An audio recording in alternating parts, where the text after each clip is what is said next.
On a cold November evening in 1971, an ordinary passenger boarded a commercial flight with a secret that would soon captivate the world. Calm, polite, and carrying only a black briefcase, he attracted little attention as the aircraft prepared for takeoff. Within hours, that quiet traveler would execute one of the boldest hijackings in American history, demand $200,000 in ransom, and disappear into the stormy night without a confirmed trace. More than 50 years later, investigators still cannot answer the question that continues to fascinate millions: who was the man known as D.B. Cooper, and how did he vanish so completely? His mystery remains one of America's greatest unsolved cases. The date was November 24, 1971, the day before Thanksgiving, when the man purchased a one-way ticket under the name Dan Cooper for Northwest Orient Flight 305 traveling from Portland, Oregon, to Seattle, Washington. The fare cost only $20, and nothing about his behavior seemed unusual.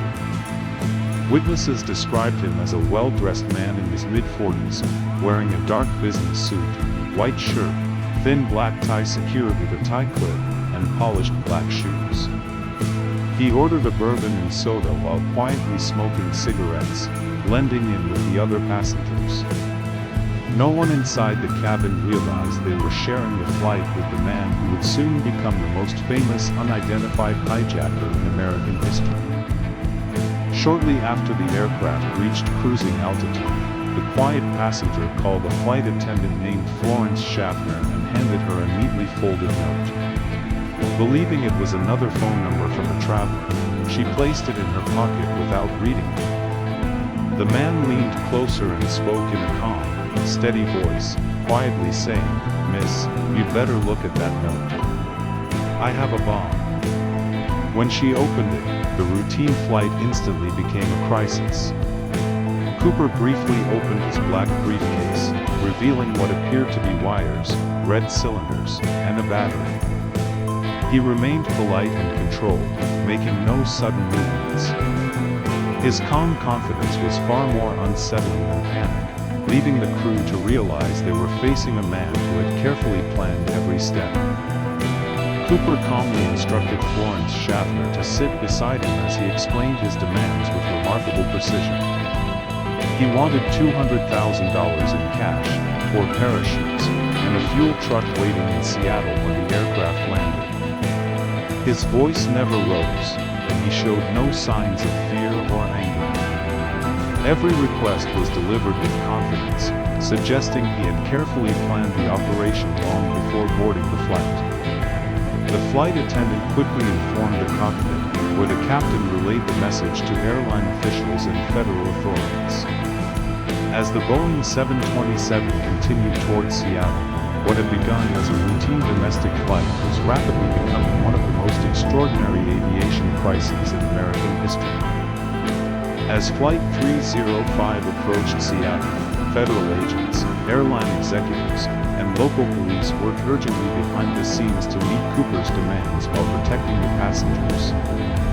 Authorities decided that saving lives was their highest priority, agreeing to deliver the requested cash in parachutes rather than risk a confrontation inside the aircraft. The pilots deliberately circled above the city for nearly 2 hours, giving officials enough time to gather the ransom and prepare the airport. Inside the cabin, Cooper remained remarkably calm, occasionally looking through the window while quietly waiting.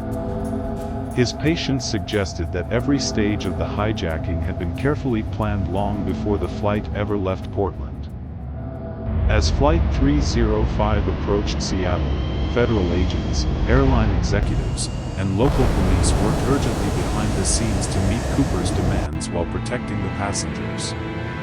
Authorities decided that saving lives was their highest priority, agreeing to deliver the requested cash and parachutes rather than risk a confrontation inside the aircraft.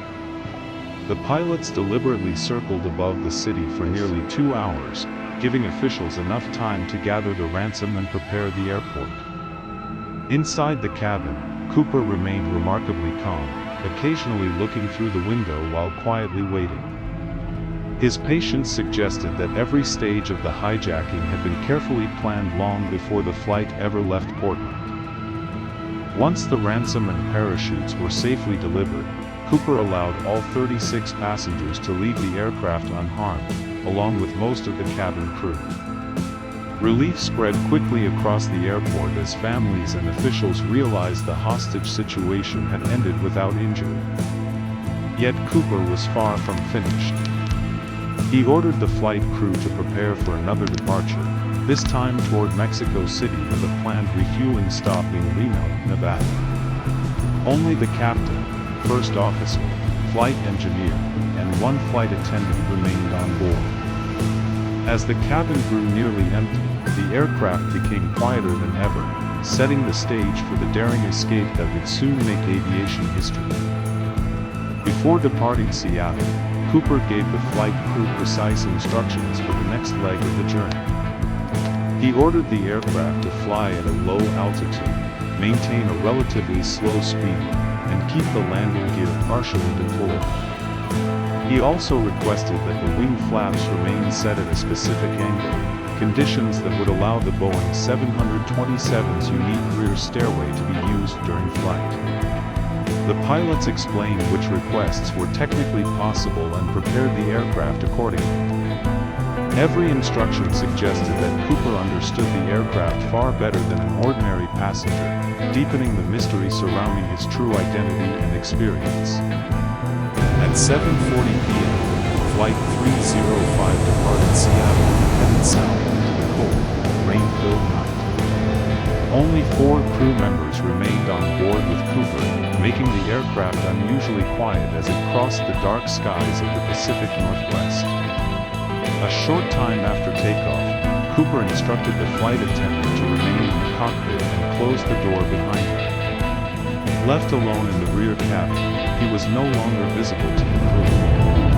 Outside, strong winds, heavy clouds, and freezing temperatures surrounded the aircraft. Every passing minute brought him closer to the moment that would transform an already remarkable hijacking into one of the greatest mysteries in aviation history. Somewhere over the dark forests of the Pacific Northwest, the aircraft experienced a sudden change in pressure, followed by a noticeable movement the crew immediately recognized. They continued flying as instructed, unaware of what had happened behind the closed cabin door. When Flight 305 finally landed in Reno later that night, investigators carefully searched every section of the aircraft. Cooper was gone. He had vanished into history, leaving behind only a few personal items and countless unanswered questions. Did he survive the jungle, or did the wilderness claim him forever? More than 50 years later, no definitive answer has ever been found, ensuring that the legend of D.B. Cooper remains one of America's greatest unsolved mysteries.